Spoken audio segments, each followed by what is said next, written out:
Այսօրվա խոսքը, որ ես պիտի խոսեմ, վերնագրել եմ այսպես. մահվան վրա իշխանություն ունեցողը։ Նախ ինչ ենք տեսնում, թե Սուրբ գրքով, որը տալիս է իրականության բացահայտումը, հայտնություն մահվան մասին։ Նաև մեր աչքերով էլ ենք տեսնում շատ բաներ, որը հենց համապատասխան է Սուրբ Օրքի վկայության։ Նախ տեսնում ենք մի իրականություն, որ այսօր մարդիկ մահվան իշխանության տակ են։ Տեսնում ենք այսօր մարդը իր կյանքի համար, ապրելու համար պայքարում է եւ այդ պայքարում ի վերջո պարտվում է։ Մահը տիրում է, մահը իշխում է։ Եվ մեր աչքի տեսածը, ասենց ասեմ, ավելի քիչ է, քան իրականությունը, որ կա, բայց մեզանից ծածկված լինելով մենք շատ բաներ էլ չենք հասկանում։ Մեզ թվում է, թե մահ միայն այս ֆիզիկական մահն է, երբ որ կատարվում է եւ այս աշխարհից մարդը հեռանում է, վերանում է։ Ոչ, Սուրբ Գիրքը բացահայտում է ավելի, ասենց ասած, դաժան պատկեր մահվան զորության մասին։ Մահ հավիտենական իշխանություն ունեցող է։ Եվ մարդը լինելով հավիտենական գոյ, ստեղծված լինելով Աստծուց հավիտյան լինելու համար, նաև այդ մահվան իշխանությունը նրա վրա կտարածվի մեռնելուց հետո էլ, ասենց ասեմ։ Մի քիչ խրթին ստացվեց նախադասությունը, բայց այդպես է, որովհետև կա ֆիզիկական մահ, բայց դրանից հետո էլ կա նաև երկրորդ մահ։ Այսինքն առաջին մահ եւ երկրորդ մահ։ Այ երկրորդ մահի մասին մարդը չի կարող իր մտքով, վերլուծությունով ներթափանցել, հասկանալ, գիտակցել, հասնել դրան իմանալ։ Սա մենակ Աստված է բացահայտում, որտեղ սա մարդուց ծածկված է։ Եվ Աստվածաշունչը խոսում է սրա մասին, որ գոյություն ունի երկրորդ մահ։ Սա հավիտենական տանջանքի ձևով արտահայտվող բանն է, իրողությունն է։ Երբ որ մարդը կմեռնի ֆիզիկապես եւ կգցվի կրակով եւ ծծմբով վառվող լիճը, Սուրբ Գիրքը ասում է այնտեղ կլինի գիշեր ցերեկ լաց, տանջանք, ատամների կրճտոց, ցավ, մենակ այդ։ Եվ ասում է սա է երկրորդ մահը։ Եվ տեսնում ենք, որ իրականության մեջ մարդը անկարող է իրանով որևէ հաջողության հասնել մահվան դեմ պայքարում։ Իսկ որտեղից եկավ, ինչպես դա առաջացավ։ Չէ՞ որ Աստված է ստեղծել մարդուն։ Մարդը կարող է այսպիսի հարց ինքիր մեջ տա։ Ինչու այսպես։ Բայց Սուրբ Գիրքը բացահայտում է իրողությունը։ Դա ոչ թե ստեղծագործությունով լինող եղած մտած, ասենց ասած, եղած մի բան էր, այլ դա ընթացքի մեջ մարդու աննազանդությունից առաջացած զորություն էր, որ եկավ ու իշխեց, տիրեց մարդու վրա։ Եվ շատերս լսել ենք եւ գիտենք առաջի մարդու ստեղծման պատմությունը եւ մեղանչելու պատմությունը եւ դրա պատճառով թե նա ինչ քաշեց, ինչ կատարվեց նրա հետ։ Մենք Սուրբ Գիրքը ներկայացնում է, որ Աստված մարդուն ստեղծեց հավիտենական կյանքով, այսինքն նա կարող էր ապրել եւ հավիտյան ապրել։ Մահ չկար։ Կյանքի ընդհատում, կյանքի խափանում, այդպես բան գոյություն չուներ, անընդհատ ապրող էր ստեղծել Աստված։ Եվ երբ արդեն խոսվեց մահվան մասին, երբ որ մարդը անօրենություն, անիրավություն գործեց, մի գործ, մի քայլ, որ իրեն չէր տրված, իրավունք չէր թույլատրված, արգելված էր։ Եվ անիրավությունը մեղքն է, անօրենությունը դա մեղքն է, մեղք գործելով Սուրբ Գիրքը ներկայացնում է, որ մեղքով ճանապարհը բացվեց, որ մահը մտնի մարդու մեջ։ Մեղքի վարձքը, մեղքի թողած հետևանքը, ազդեցությունը այդ գործի մահն է, որ եկավ մարդու մեջ։ Պողոս առաքյալը պատկերավոր է դա ներկայացնում, ասում է մահվան խայթոցը մեղքն է։ Այդ գիտեք ինչպես է ներկայացնում։ Օրինակ օձը ինքը խայթոց ունի, խայթելու ժանիք ունի, այսպես ասեմ։ Իր թույնը մահվաբեր է, բայց մինչև որ այդ թույնի համար, այսպես ասեմ, ճանապարհ չբացվի եւ նա չներթափանցի մարդու, ասենք, այրան շրջանառության մեջ, մարդը այդ թույնից ոչինչ չի վնասվի։ Պիտի թույնը մտնի մարդու մեջ, չէ, այդպես է։ Մտնի այրան շրջանառության մեջ եւ իր մահվան գործը այդ թույնը կատարի, որի մեջ մահվան զորություն կա, քայքայելու ֆիզիկական կյանքը։ Եվ այդ գործիքը, որով ճանապարհ է բացվում, որպեսզի այդ թույնը մտնի մարդու մեջ, այդ օծի խայթիչն է, այդ խայթող, այդ ժանիքն է, այդպես չի։ Այդ թունավոր օծերը հատուկ ատամներ ունեն, որոնք խողովակի նման են։ Այսինքն, եթե դա մտավ մարդու մարմնի մեջ,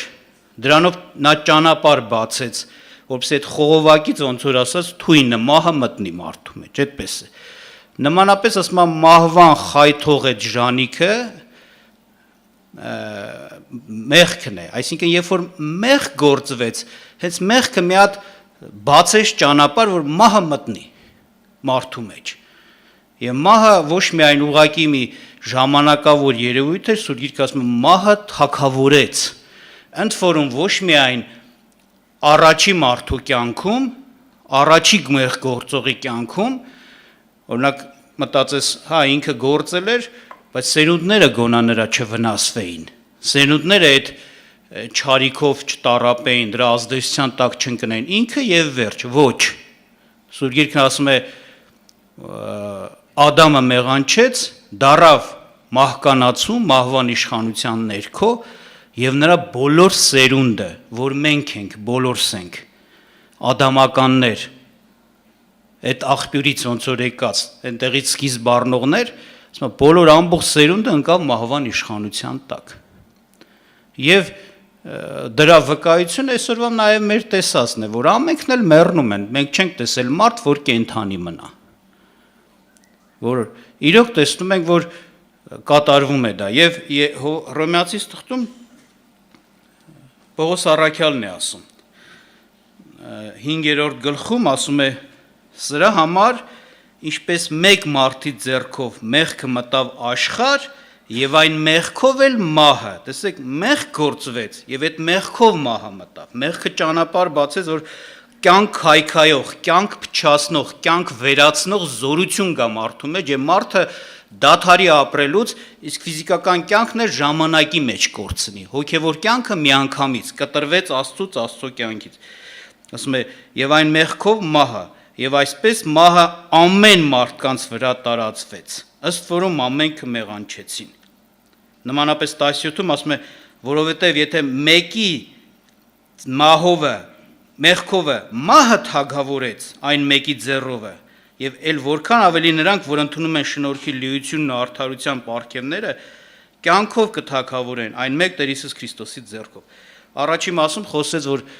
մահը թագավորեց այդ մեկի ձեռով կատարածով է։ Այսպես է, սա իրականություն է։ Եվ բնականաբար այսպես սա է, որ այս թագավորելը, իշխելը ցույց է տալիս, որ մարդը անկարող է։ Այսօր օրինակի համար ինչ են անում մարդիկ, բնական է, մտածում են, որովհետև իրանց կարելի ասել մարդու համար առաջին թշնամին մահն է։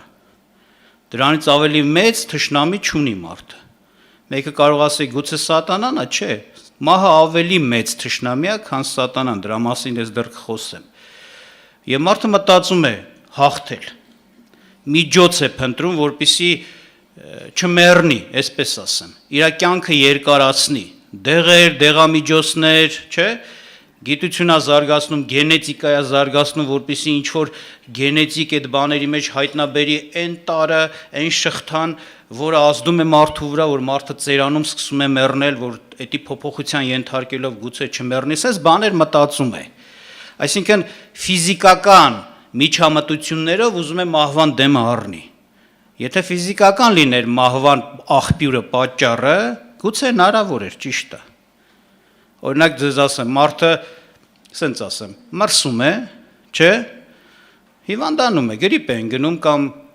տաքություն է ունենում, այսի ֆիզիկական պատճառ էր։ Արմատներին շատ խորը չեցանք, այդ հիվանդանալը ֆիզիկական պատճառով էր։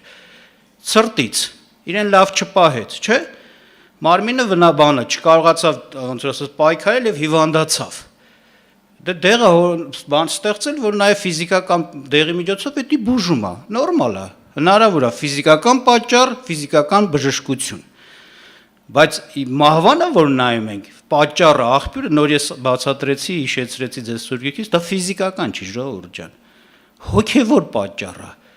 Մարդը անիրավություն գործեց, մեղք գործեց, մեղքի պատճառն է մահը, մեղքի հետևանքն է մահը, մեղքի թողած, իսկ մեղքը դա հոգևոր գործ է, քայլ է, արարմունք է, անիրավ, անօրեն արարմունք, Աստծո խոսքի օրենքին, Աստծո իրավունքին հակասող գործ, դե բնականաբար դե հա արի ֆիզիկական բաներով արա, տենա միշտ պիտի լինի։ Հա երկարացրու, մարդը հիմա գլուխա գովեմ, իբր թե արդեն հասել է նրան, որ կարա կյանք երկարացնի, դաժե անմահություն իր համար ապահովի, ինչ-որ բաներ է իբր թե հայտնաբերե, բայց հավատացեք, այդպես բան երբեք չի կարա լինի, որովհետև դրա աղբյուրը հոգևոր աղբյուր է, ֆիզիկական գործոններով ու միջամտությունով դա չի կարա լինի, այսպես է, բայց ու տեսնում ենք իրականության մեջ այսօր հակառակ էֆեկտը, արդյունքը, Իշքան դեղերը շատանում են, բժշկությունը, այդ ասենք գիտությունը զարգանում է, շատ ավելի բան են հասկանում մարդու օրգանիզմից, հիվանդության որոշակի պատճառներից եւ այլը, միևնույն է, մարդու կյանքը, միջին տևողությունը համեմատած 100 տարի, 200 տարի, 200 տարի առաջվա հետ ցածրացել է, փոքրացել է, այդ շեմը իջել է։ Տեսնում ենք, մարդիկ ջահել հիվանդանում են, մեռնում են։ Հիվանդություններ, որ առաջ ընդունված էր, որ դա որոշակի տարիքից հետո պիտի առաջանար, հիմա ասում եմ երիտասարդացել են հիվանդությունները, այսպես շատ լսած կլինեք բժիշկների խոսքը, այսինքն օրինակ ինֆարկտ, որ պիտի լինի, նայում ես 20 տարեկան, 18 տարեկան, ջահել երեխան ինֆարկտ ստանում, մեռնում, այ քեզ, բա որտես բան չէր եղել։ Լավ, այդքան դեղ են հնարել ինֆարկտի դեմ, ավելի արդյունավետ պայքար, բա խիատ են ստացվում։ Ինչու է այդպես։ Այսինքն սա ցույց է տալիս, որ իրանք հա բնական է, պիտի պայքարի մարդը իր համար, իր կյանքի համար, որովհետև թանկ է կյանքը, բայց մեկը անարդյունք չի կարա հասնի նրան, որ հաղթություն հաստատի դրա վրա, մահվան վրա։ Որովհետև Սուրբ Գիրքը ասում է, նրանք մահվան իշխանության տակ են, ժողովուրդ ջան։ Ուրեմն սա խոսում է նրա մասին, որ անկարող է ինքը իրեն համար որևէ բան անի մարդը։ Իսկն պիտի նրան օգնի, նրան օգնություն պիտի գա, նրան, ասենք, նա մեկը պիտի ձեռք մեկնի, որ ինքը մահվան իշխանության տակ չի և ինքը իշխում է մահվան վրա, իրա ձեռքին է, ասենց ասած, կյանքի զորությունը, ինքը իր մեջ ունի կյանքի զորություն, Անենց կյանքի, որ այդ կյանքը երբեք չի ընդհատվի և խափանվի մահվանով, այսինքն մահը իր վրա իշխանություն չունի, անընդհատ ապրողը, հավիտյան ապրողը, անընդհատ կյանք ունեցողը, որ մահը չի կարող տիրել։ Ես եմ այն Աստված է։ Ես եմ, որ եմ, այսպիսին է Աստծո անուններից մեկը, այսինքն ես հավիտյան կամ, հավիտյան կյանք ունեմ։ Մեն հավիտենական կյանք ունեցողն է, մահվան վրա իշխանություն ունի, հենց հավիտյան ապրել, այդ նշանակում է մահը նրա մեջ իշխանություն չունի, գործելու տեղ չունի, նա կարող է անընդհատ ապրել, որովհետև ուշադրություն դարձեք, եթե ասում ենք մահ, նշանակում է կյանքի ինչ, իսպառ, կատարյալ 100%-ով բացակայություն, եթե ասում ենք կյանք, դա նշանակում է մահվան բացակայություն։ Եթե մեկը հավիտյան ապրում է, նշանակում է նրա կյանքում հավիտյան մահը խափանված է, վերացած է, իշխանություն չունի եւ այդպիսին Աստված է։ Եվ փառք Աստծուն, որ մեծ էր իր ողորմությունը եւ մեզ շնորհ արեց։ մեզ նվեր արեց։ Աստված մարդացավ, ավելի ճիշտ Աստված մարդ դառավ մնալով այդ մարմնի մեջ մարդկային էության մեջ նաև կատարյալ Աստված։ Եվ Աստծո Երամիասյան անձը Քրիստոսը եկավ որպես Աստծո ներկայացուցիչ եւ այս գործի համար։ Նա եկավ որպիսի այն ինչը մեր թշնամին է, համար առաջին թշնամին է, դրան պարտության մատնի մեր համար։ Դուք երբեք չմտածեք Աստված իր համար պիտի մահվան մատնի, ասենց ասեմ, էլի, մահվանը ոչնչացներ, պարտության մատներ։ Աստված հավիտենական լույսի մեջ, կյանքի մեջ լինողն է, անսպառ, անգամ մեր մտքից էլ վեր է մեկ որ ասում ենք, օրինակ Աստված հավիտյան եղել է ու հավիտյան էլ կլինի։ Ես եմ, որ եմ, հավիտյան կամ, միշտ ներկա, միշտ։ Անցյալում էլ է ներկայել է, ապագայում էլ ներկա կյանքով։ Այսին մեկ մեր իրոք որ ուզում ես պատկերացնես չես հասկանում, որովհետև մենք միշտ սովորել ենք ամեն ինչի սկիզբը տեսնել։ Երեխան ծնվեց, կյանքի մեջ հաստատվեց, սկիզբը հետ էր։ Բույսը ծլեց, ծաղկեց, սկիզբը ոնց որ դրեցիր հետ էր։ Չենք այդ ենք տեսել, բայց Աստված անսկիզբ։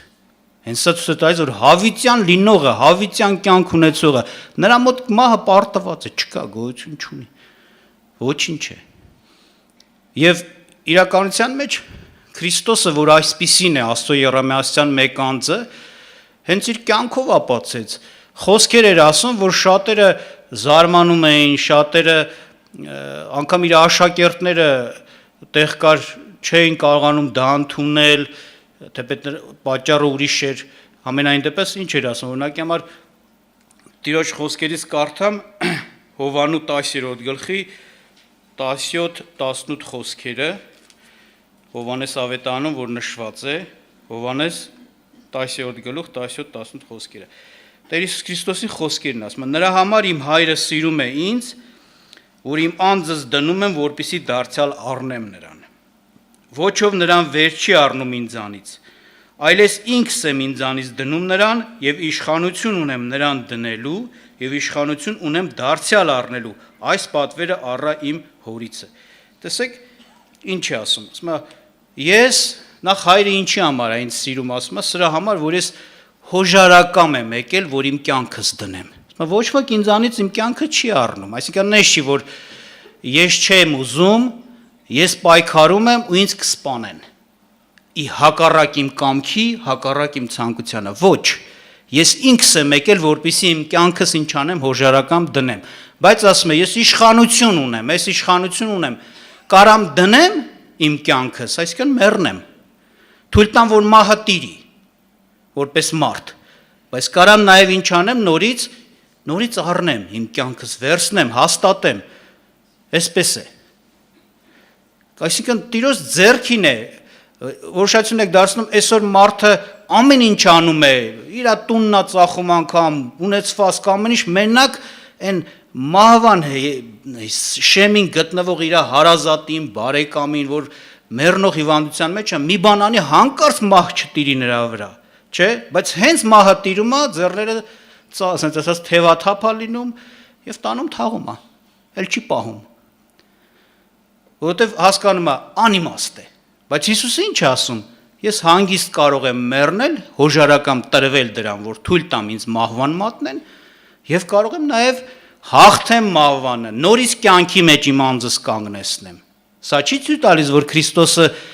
իշխանություն ունի մահվան վրա, տիրում է մահվան վրա, նա ձեռքին է մահ, ոչ թե մահն է տիրում, ինչպես մեր վրա է տիրում, մենք չենք կարող հանկարծ, որ ոնց ասած նրա զորությունը զորության տակ ընկար, կյանքը խափանվեց, էլ չես կարա քեզ կանգնեցնես կյանքի մեջ։ Բայց Հիսուսը այսպիսին էր։ Եվ տեսնում ենք իրականությունը այս խոսվածը իրականություն էր ու կատարվեց։ Սուրբ Գիրքը ներկայացնում է, այո, Քրիստոսը հոժարակամ գնաց մահվան։ Թույլ տվեց, որպեսզի բռնեն եւ խաչի մահով սպանեն։ Բայց նաեւ վկայությունը սա է, որ Քրիստոսը հաղթեց մահվանը։ Նա հարություն առավ, նա նորից կենթանացավ, իրեն կյանքի մեջ հաստատեց, մահը ոչինչ դառավ, պարտվեց նրա կյանքում, բայց Տիրոջ մահն ու հարությունը, սա ուղղակի մի ասենց ասած գործ չէր, որ հաստատվեր, որ գիտեք Աստված, որ Քրիստոս ինքը Աստված է, այսպիսին է, մահվան վրա իշխանություն ունեցող, կյանքով հաղթող։ Չէ, մենակ դրա համար չէր։ Քրիստոսը մեզ համար մեռավ ու հարություն առավ։ Եվ այստեղ ես որ կարդացի բանը Հռոմեացիս թղթից ձեզ համար, որոշություն դարձնեք, հենց դրա մասին ասվեց։ Նորից կկարդամ 5:17-ը, որովհետև եթե մեկի մեղքովը մահը թագավորեց այն մեկի ձեռովը, էլ որքան ավելի նրանք, որ ընդունում են շնորհքի լիությունն ու արդարության պարգևները, կյանքով կթագավորեն այն մեկ Հիսուս Քրիստոսի ձեռովը։ Տերը մեռավ ու հարություն առավ, որպեսզի մենք կյանքով թագավորենք, հասկանում եք ինչ նշանակում կյանքով թագավորել։ Այսինքն մենք ինքներս դառնանք մահվանը հաղթողներ։ Հիսուսը հաղթեց մեր համար, բայց մենք դառնում ենք այսպիսին այլևս չմեռնողներ։ Այլևս մեր կյանքում մահը իշխանություն չունի։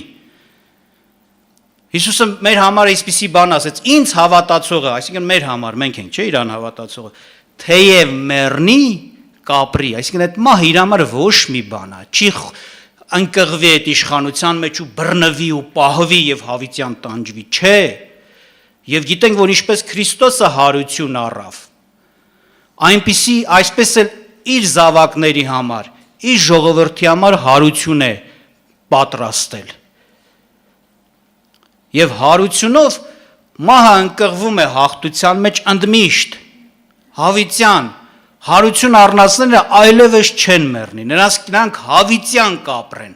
Եվ հավիտենական կյանք եթե նշանակում անընդհատ կյանք, անընդհատ կյանք։ Եվ ով է մահվան վրա իշխանություն ունեցողը այս ամենից հետո, ում համար կարող ենք ասել, Աստված, Աստծո որդին Հիսուս Քրիստոսը։ Պատահական չէ, որ Հիսուսը հռչակում էր, ասում էր. ես եմ կյանքը։ Հովհաննես Ավետանիչը իր առաջին նամակում, որ գրեց նամակ Տիրոջ ժողովրդին, ասում է. Աստծո որդուն ունեցողը հավիտենական կյանք ունի։ Հավիտենական կյանքը Հիսուս Քրիստոսի մեջ է։ Հերիք է, որ Քրիստոսին ունենաս, դու կյանքի մի հատ զորություն ես ստանում ապրելու, որ էլ մահը չի կարող այդ զորությանը հաղթի։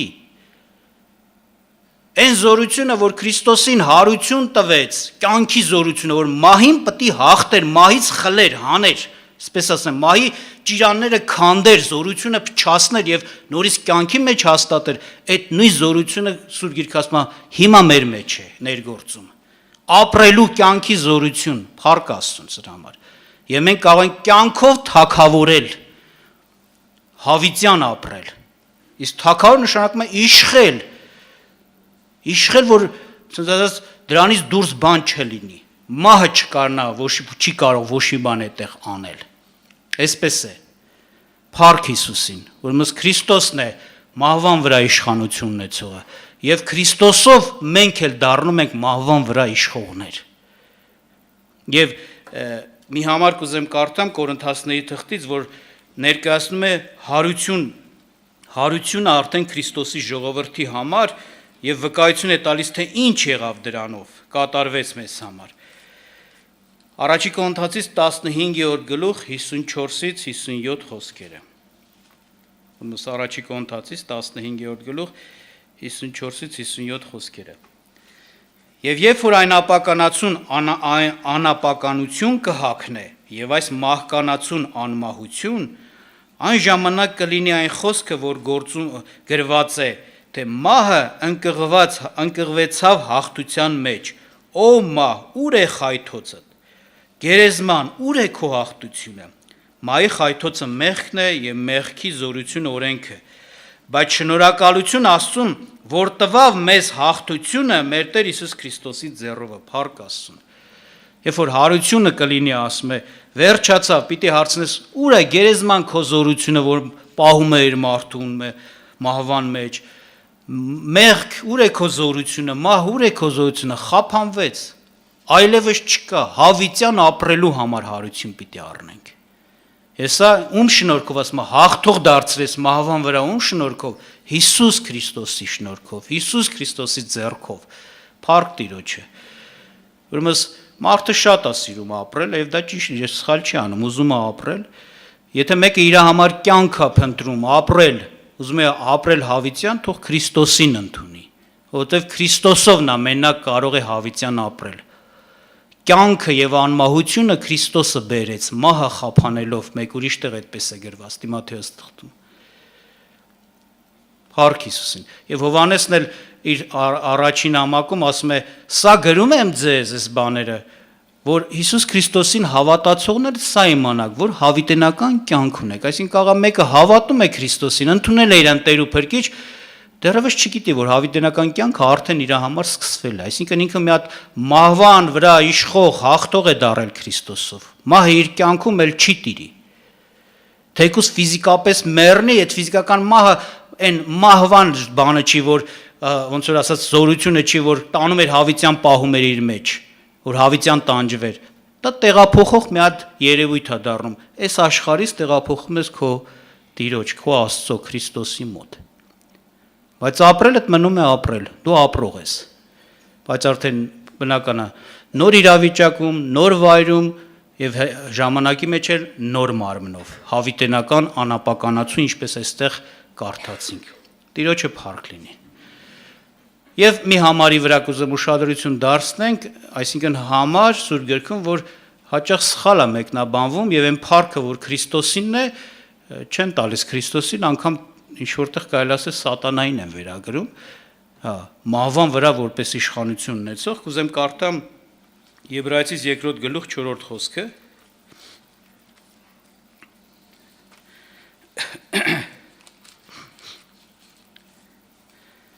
Կներեք 4-րդը չէ, 14-ը, Եբրայեցիս 2-րդ գլուխ 14 խոսքը։ Արդ որովհետև մանկուկ արյունի եւ մարմնի մասնակից եղան, ինքն էլ շատ նման կերպով մասնակից եղավ նրանց, որ իր մահով խափանի մահի իշխանություն ունեցողին, այսինքն սատանային, եւ ազատեն նրանց, որ մահի վախով իրենց բոլոր կյանքի մեջ ծառայության մեջ բռնված էին։ Մենք խոսում ենք Քրիստոսի մասին, որ Քրիստոսը եկավ եւ որ պիտի մեզ ազատեր մահի վախով է ծառայությունից, որ չարին ծառայում էինք, բայց ծառայության, ասենք ասած, պատճառը մահվան վախն էր։ Տեսնում ես, այսօր մարդը իր ապրելու համար ամեն ինչ անում է, չէ՞։ Վախեցած, որ վայ ես բա ոնց ապրենք, բա որ սենց ունենց, հոժարված է մեղանչելու, չարություն անելու, անգամ ուրիշի վնաս տալու եւ այլը։ Ասում ես սատանայից է, չարիստն է, որ ոնց ասած սատանայի ուզածն ու կամքը կկատարեն վախենալով մահվանից։ Հիսուսը եկավ, ասում է, մեզ ազատեց դրանից։ Մեր նման դառնալով, մարմնին եւ արյանը մասնակից լինելով եւ խափանեց, ասում է, մահվան իշխանություն ունեցողին, այսինքն սատանային։ Այս բանի վրա կուզեմ ուշադրություն դարձնեմ, ոմանք մտածում են մահվան իշխանություն ունեցող, ասեմ, այսպես են մարդկա այսպես է մտածում, իր մոտ հարցել առաջանում է, որ մահվան վրա իշխանություն ունեցող։ Մենք գիտենք, մենակ Աստված է մահվան վրա իշխանություն ունեցողը։ Բայց ինչ է այստեղ նշանակում մահվան իշխանություն ունեցող։ Այսինքն, գիտեք, պատմությունն էլ ներկայացեցինք, մարդը մեղանչեց, բայց մարդուն մեղանչել տվողը, ու մահա չէ մտավ մեղքով, բայց մարդուն մեղանչել տվողը, ոնց որ ասած մեղքը բերողը, մեղքը առաջարկողը, որի հետևում նաև մահվան զորություն կար։ Ո՞վ էր։ Ով դրա սկիզբը դրեց։ Գիտենք, սատանան։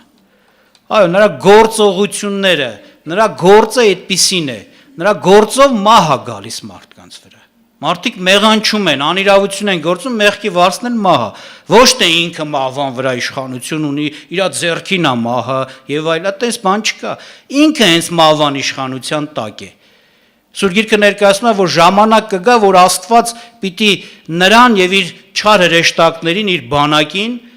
պիտի բռնի եւ գցի այդ հենց կրակով եւ ծծմբող վառվող լճի մեջ, որը երկրորդ մահն, այսինքն նրա վրա այդ մահվան իշխանությունը կա, մահը նրա վրա էլ է տիրում։ Ուղղակի նրա գործի մասն է խոսում, նա մի գործ է կատարում, որը պատճառ կարա դառնա, որ այո, մահը գա մարդու վրա, այսինքն մեղանչել է տալիս մարդուն։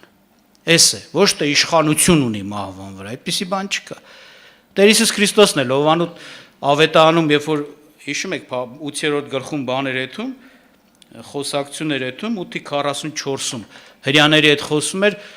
Տեր ասեց, դուք ձեր սատանա հորից եք, որտեղ նա հենց սկզբից իրավունք բանի մեջ ճշմարտության մեջ չմնաց ու մարդասպան էր եւ ասենց ասած անիրավության մեջ գնաց։ Այսինքն իր գործը մարդ սպանելն է։ Բայց ոնց մեղան չել տալով։ Այս նկատի ունի։ Ոմանք սա վերցնում են, տանում են, դնում են անգամ սրա այս բանի հետ են կապում, որ դեսի նշանակում է այն մահվան չարչարանքները, որ դժոխքա մարդը իշնում, այդ չարչարանքները տվող է սատանան, բայց այս էլ իրականություն չի, ժողովուրդ ջան, հանկարծ sense չմտածենք։ Դժոխքն էլ Աստված ստեղծել, կրակելիչն էլ Աստված ստեղծել եւ իր թշնամու ձեռը չի տվել, իրան հակառակվողի, իր դեմ ապստամբողի ձեռը չի տվել։ Դժոխքն էլ, կրակելիչն էլ դա աննազանդների, ասենց ասած չարագործների պատժելու վայրն է։ Եթե պետությունը բանտեր է ստեղծել, հա գիտի, որ պետության մեջ մարդիկ գտնվեն, որ օրենքը կխախտեն, չեն ուզին նազանդվեն, վնաստվողներ գտնեն, դրա համար բանտեր է ստեղծել, բայց բանտը չի տվել իր հակառակորդների, չէ՞, թշնամիների ձեռք, ասելա, դուք այնտեղ իմ ուղարկած մարդկանց ազատազրկեք կամ տանջենք, իր մարդիկ են, իր տարածքն է, իր սեփականությունն է, իր ասենց ասած կողմից դրված մարդիկ են այդ բաները անում, հսկում, որ այդ ազատազրկումը իրական է։ Նմանապես Աստված այս համարից չի, այս համարը անկարծ այդպես չմեկնաբանենք, Աստված երբեք չարին սատանային չի տվել, դժոխքը տար ընդե մարդկանց տանջի, ես կուղարկեմ դու էլ ընդե տանջի, չհասկացա համագործակցում է, դες բան չկա։ Հենց ինքը սատանան իր երեշտակներով 1000 տարի տեղ պիտի տանջվի, հետո դրանից հետո վերցվի, դժոխքից հանվի, գցվի կրակելիճը եւ հավիտյան ընդեղ տանջվի։ Ուրեմն սա կարդացի նրա համար, որպեսզի այդ սխալ բաներից ազատ լինենք, ինչու, որովհետև նաև այսպիսի բան էլ կա, հայտնություններ են պատմում, իբր թե Աստված տարավ, ես ինքս որ հավատացյալ չեմ եղել, լսել եմ, անգամ ռադիոյով մի հատ վկայություն լսեցի, լավն էս տպավորվել էր ժամանակի մեջ, իբր թե ինչ որ բան է, ասենց ասած այդ մեր այսպես կոչված հայրերից մեկը տեսել է, այսինքն նկատի ունենք այդ հոգևոր կոչվածներից դժոխքը Աստված տարե ցույց է տվել, թե այնտեղ օրինակ ստախոսին ոնց են տանջում սատանայի դևերը, ասենք շնացողին ոնց են տանջում, այն մեկին ոնց են տանջում, ամեն մեկին տարբեր տանջանքներ են տալիս ու ասենց հեքիաթային բաներ է։ Բայց սրանք սուտ են, սխալ են։ Այնտեղ կա տանջելու կրակ եւ կա վայր, որտեղ գցում է եւ նրանք տանջում են։ Սատանան այնտեղ իշխանություն չունի։ Հակառակ լսել ենք, խոսքել ենք լսել, երբ որ Տեր Հիսուս Քրիստոսը եկել էր եւ դևեր էր հանում, հիշում եք այն գերգեսացիների երկրում եղած դիվահարի մեջ եղած դևերը ինչ են խոսում։ Հիսուս Աստծո որդի, Աստծո սուրբ ժամանակից շուտ եկար մեզ տանջելու, մեզ անդունդ մի ուղարկի։ Անդունդը նույն դժոխքն է, տարբեր անուններով է կոչվում։ Մեզ դժոխք մի ուղարկի, եթե դժոխքը իրանց, ասենց ասած, տված իր իշխանության վայրն է, ապա բնականաբար էլ խել վախենում դժոխք եթալուց։ Այսինքն հասկանում են, Տեր ասում է, եկար մեզ տանջելու, այսինքն եկար մեզ դժոխք գցելու, որ տանջվենք։ Ուրեմն մահվան վրա իշխանությունը ունի միայն Քրիստոսը եւ այդ ամեն տեղերը, որտեղ որ որոշված է, ասենց ասած, տանջանք եւ հավիտենական տանջանք Աստծո իշխանության մեջ է մտնում։ Սատանան իշխանություն ընդհանրապես չունի։ Ուղղակի նրա գործն է նրան այդ անունը տվել մահվան իշխանություն ունեցող, այսինքն մահ բերող, դժոխք տանող, կորուս տանող, տանջանքի վայր տանող այն առումով գործել, այնպիսի գործ անի, որ մարդը գնա այնտեղ, ոչ թե ինքն է տանում, դա էլ չկա, որ ինքը տանի գցի։ Աստված է, որ մարդուն դատում է եւ գցում է այդ վայրը։ Լավ, Աստված օրհնի մեզ, սա ուղղակի այդ պահի բացատրության հետ կապված կուզեի ասեի, որ ծայրահեղություն եւ սխալ ձևով չընդունի ոչինչ, աղոթք անենք, կուզեմ որպեսզի այս խոսքի համեմատ մեր կարիքը բերենք, եթե մեկը իրոք դեռ Քրիստոսին չի ընդունել, իմանա, որ Քրիստոսով է իր փրկությունը մահվանից, Քրիստոսով է իր հաղթությունը հավիտենական ապրելու, այսպես իշխանություն ստանալը։ Թող խոնարհվի Տիրոջ ձեռքի տակ, ապաշխարությունով ընդունի Քրիստոսին Տեր ու Փրկիչ եւ հավիտենական կյանք ստանա հենց այդ պահից, աղոթք անենք։